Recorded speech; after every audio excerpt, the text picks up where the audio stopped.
আজকে দেবদার সাথে দেখা করতে গিয়ে কি এমন ঘটে গেল আমার সাথে, তাহলে গোটা ভিডিওটা দেখতে থাকুন। তাহলে আজকে মিনি ব্লগটা শুরু করা যাক। কোথায় গেলে গো ওয়েস্ট বেঙ্গলবাসী? আপনাদেরকে আবার একটা চকচকে ধকধকে মিনি ব্লগ নিয়ে চলে এলাম। আজকে তোমার প্রিয় আমার প্রিয় দেবদার সাথে দেখা করতে যে কি এমন ঘটে গেল আমার সাথে, সেইটাই আপনাদের মাঝে তুলে ধরবো। তাহলে সেসব ভিডিওটা দেখতে থাকুন। বন্ধুরা দেখুন, আজকে সকাল করে চলে এলাম দেবদাকে দেখার লেগে জয়পুরের কাছে। বন্ধুরা দেখুন, জয়পুরে আমরা পৌঁছে গেছি। সকাল করে চলে এসেছি বলে এখনো বেশি লোক আসেনি, আস্তে আস্তে সবাই লোক আসছে। দেখুন আমরা জয়পুরে এখন পৌঁছে গেছি। জয়পুরের মাঠে এখন সবাই দাঁড়িয়ে আছি। আস্তে আস্তে লোক সবাই আসতে এসেই চলেছে। দেখুন এক সাংবাদিক দাদা ইন্টারভিউ নিচ্ছে দেবদার বিষয়ে, আমার চোখে পড়লো বলে আপনাদের মানে সেইটাই তুলে ধরলাম। আরও আমার সাথে সারা দিনটার মধ্যে দেবদাকে দেখতে এসে কী কী ঘটলো সেইটাই আপনাদের মাঝে তুলে ধরবো। দেখতে থাকুন গোটা ভিডিওটা। বন্ধুরা টানা 6 ঘন্টা ধরে দাঁড়িয়ে আছি গ্রাউন্ডের মধ্যে, আস্তে আস্তে লোকে সব ভরে যাচ্ছে কিন্তু দেবদার দেখা নাই। টানা 7 ঘন্টা অপেক্ষা করার পর তারপর দেখতে থাকুন এই যে দেবদা আসছে হেলিকপ্টারে করে। দেখুন বন্ধুরা, আজকে দেবদা হেলিকপ্টারে নামছে না বিমান নিয়ে নামছে। দেখুন এত ঘন্টা বাদে এলো, সবাই মানুষ আগ্রহ করে আছে কখন নামবে। বন্ধুরা দেখতে দেখতে চলে এলো দেবদা আমাদেরই মাঝে। পাক্কা 7 ঘন্টা অপেক্ষা করার পর শুয়ে বসে রয়ে তারপরে দেবদার দেখা পেলাম। দেবদাকে দেখার লেগে কত মানুষ আগ্রহ হয়ে আছে বন্ধুরা দেখুন। যেমন বন্ধুরা দেখুন, আমি মনে মনে ভাবছি দেবদাকে দেখতে এসেছে না হেলিকপ্টার দেখতে এসেছে। বন্ধুরা দেখুন কত মানুষ হয়েছে। বন্ধুরা দেখুন সবাই ভিডিও করছে। বন্ধুরা আমি মনে মনে ভাবছি দেবদাকে দেখতে দিন, এটা সবাই হেলিকপ্টার দেখতে এসেছে। কত বড় হেলিকপ্টার, জীবনে দেখেনি মনে হচ্ছে নিজের চোখে।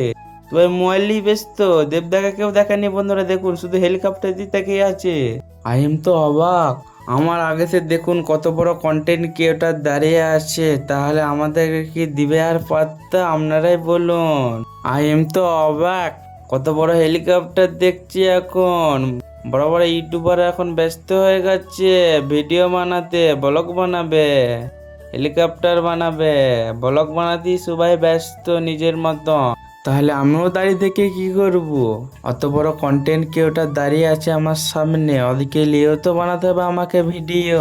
আমার মনে হচ্ছে এরা সবাই হেলিকপ্টার দেখতে আসছে। এত বড় কন্টেন্ট ক্রিয়েটররা হেলিকপ্টার মনে হচ্ছে দেখেনি কখনো। তারপরে দেখুন দেবদা কি করে এন্ডিটা লাই হেলিকপ্টার থেকে নেমে। দেখুন দেবদার কত মোটা মোটা বডিগার্ড চলে এসেছে গন্ডারের মতন খেয়ে।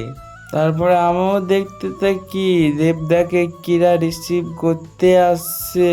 দেখুন দেবদার এন্ট্রিটা একবার এবারে চলে যাচ্ছে মঞ্চের মধ্যে। দেবগারের গন্ডা গন্ডা 4টে বডিগার্ড থাকতো, দেবদা এত কিসের ভয়ে ভয়ে যাচ্ছে সেইটাই তো আমি দেখতে পাই না।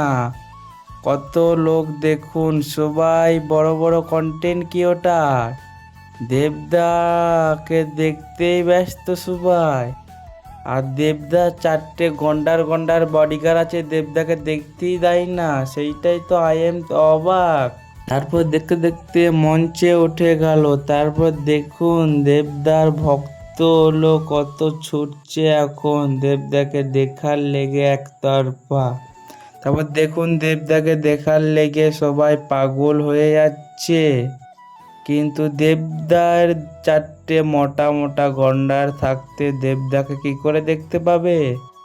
দেবদা মঞ্চে এলে তবে যে দেখতে পাবে সবাই, তাহলে দেবদার অন্ধ ভক্তরা দেখতে পাবে কি করে? দেখুন কত কন্টেন্ট ক্রিয়েটর, দেবদা কি করে এন্ট্রি লাই সেইটাই দেখতে থাকুন সবাই।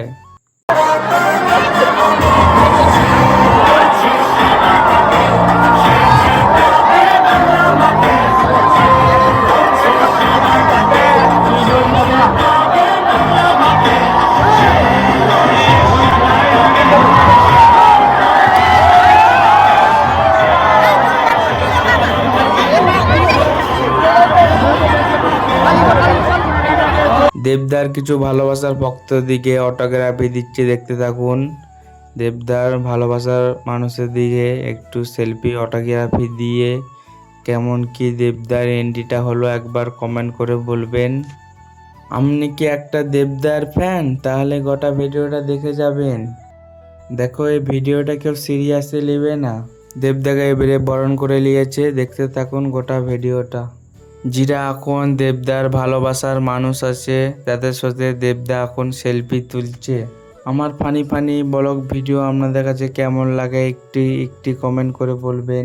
দেখুন দেবদা আবার মঞ্চের মধ্যে চলে আসছে, মনে হচ্ছে কিছু দিবে এখন। দেখতে থাকুন দেবদা কি দিচ্ছে বন্ধুরা। দেখুন এই যে ফুলের তোড়াটা দেবদা এখন ঝিকে একজনকে দিয়ে দিল, আবার চলে যাচ্ছে এখন মঞ্চের দিয়ে। বন্ধুরা আপনাদেরকে একবার হেলিকপ্টারের ভিউটা দেখিয়ে দিচ্ছি, দেখে নিন। দেখুন দেবদা কেমন কি হেলিকপ্টারে চেপে এলেন, দেখে নিন নিজের চোখে একবার ভিডিওর মাধ্যমে। হেলিকপ্টার তো আপনারা সবাই দেখে নিলেন, দেখুন তবুও আমি একবার ভিডিওটা ব্যাক ক্যামেরা করে আপনাদেরকে দেখিয়ে দিচ্ছি। দেখুন পেছনে হেলিকপ্টার দাঁড়িয়ে আছে আর দেবদা কি বলছে নিজের মুখে একবার শুনে নিন। কেমন আছেন বন্ধুগুলো মানুষ? ভালো? প্রথমে আমি আপনাদেরকে ক্ষমা চেয়ে নিচ্ছি, কারণ প্রচন্ড গরম, তা সত্ত্বেও আপনারা অনেকক্ষণ ধরে দাঁড়িয়ে আছেন।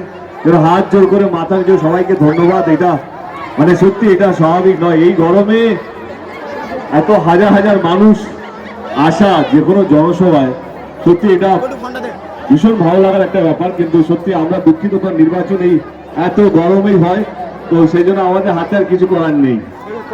রইল কথা আমাদের নির্বাচন, 23 তারিখে নির্বাচন। আপনারা সঙ্গে আছেন তো? পাশে আছেন তো?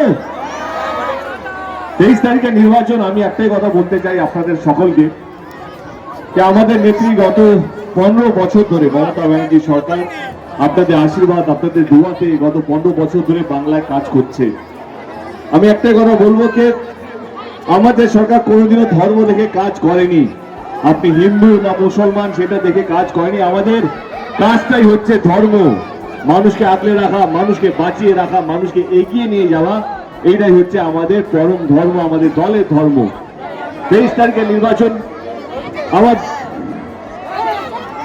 আমি আমার দলের কিছু কথা আপনাদের সামনে রাখবো, তারপর যদি আপনাদের মনে হয় কিনা আমার দল সত্যি ভালো কাজ করতে পেরেছে, তাহলে 23 তারিখে আপনারা স্বাস্থ্য সাথী প্রকল্প নিয়ে এলো, যেখানে প্রত্যেকটা পরিবার 5 লক্ষ টাকা করে বীমা পাচ্ছে। এবারে গরিব মানুষ চাইলে সরকারি নয়, বেসরকারি হসপিটাল, প্রাইভেট হসপিটালে গিয়েও চিকিৎসা করাতে পারে। এই স্বাস্থ্য সাথীর মতন প্রকল্প অন্য কোনো রাজ্যে নেই, শুধুমাত্র আমাদের বাংলায় আছে। এবারে আপনারা বলুন কাকে ভোটটা দেবেন, যে মানুষকে নিয়ে ভাবে, যে মানুষকে ভালো রাখার চেষ্টা করে, ছাত্র ছাত্রী থেকে আরম্ভ করে কৃষক থেকে আরম্ভ করে প্রত্যেকটা শ্রেণীর মানুষ বাংলায় তাদেরকে আগলে রাখার চেষ্টা করে, তাই তো জেতা উচিত। কিন্তু এখন নির্বাচন দেখে মনে হয় যে না, এখন ধর্ম হচ্ছে সবচেয়ে বড় অস্ত্র, ধর্ম হচ্ছে সবচেয়ে বড় ভোট টানার মেশিন। বোঝাই যায় না, কেউ বাবরি মসজিদের জন্য ভোট চাইছে, কেউ বলছে রাম মন্দিরের জন্য ভোট চাইছে। কিন্তু বিশ্বাস করুন, এই নির্বাচন কোন মন্দির মসজিদের জন্য নয়। এই নির্বাচনটা হচ্ছে জেতার পর কে কতগুলো স্কুল করবে, কে কতগুলো হসপিটাল করবে, কে রাস্তাঘাট করবে, কে মানুষকে বাঁচিয়ে রাখবে, কে মানুষকে আগলে রাখবে, কে মানুষকে এগিয়ে নিয়ে যাবে। এই নির্বাচনটা হচ্ছে সেই নির্বাচন। আপনারা আমার থেকে অনেক বেশি রাজনীতি বোঝেন, আপনাদেরকে রাজনীতি বোঝানোর ক্ষমতা আমার নেই। আমি এটুকুই বলবো, যদি আপনাদের মনে হয় যে না আমাদের দল, আমাদের নেত্রী আপনাদের জন্য কাজ করতে পেরেছে, তাহলে 23 তারিখে করবেন। আমি আবার বলছি, যদি আপনাদের মনে হয় আমাদের দল, আমাদের নেত্রী মমতা ব্যানার্জি এবং আমাদের প্রার্থী আপনাদের জন্য কাজ করতে পেরেছে এবং আগামী দিনও পারবে, তাহলে ইভিএম মেশিনে 4 নম্বর বাটনটা টিপে আমাদের প্রার্থী তাকে বিপুল ভোটে জয়যুক্ত করবেন। সঙ্গে আছেন তো? অসংখ্য ধন্যবাদ। অনেকটা আরো 2-3টে আছে জায়গায় যেতে হবে, কিন্তু একটা কথা বলবো, যে এই গরমে নিজে দিয়ে লক্ষ্য রাখবেন, সুস্থ থাকবেন, এবং হ্যাঁ অনেকক্ষণ ধরে দাঁড়িয়ে আছেন আমাকে ভালোবাসা দেওয়ার জন্য, আমাকে আশীর্বাদ করার জন্য, আমাকে এক ঝলক দেখার জন্য, তার জন্য আর একবার হাত জোড়ে সবাইকে ধন্যবাদ। সুস্থভাবে বাড়ি ফিরে যান, ভালো থাকবেন সবাই। Thank you so much. ভালো থাকবেন সবাই, ভালো থাকবেন। Thank you so much guys, thank you.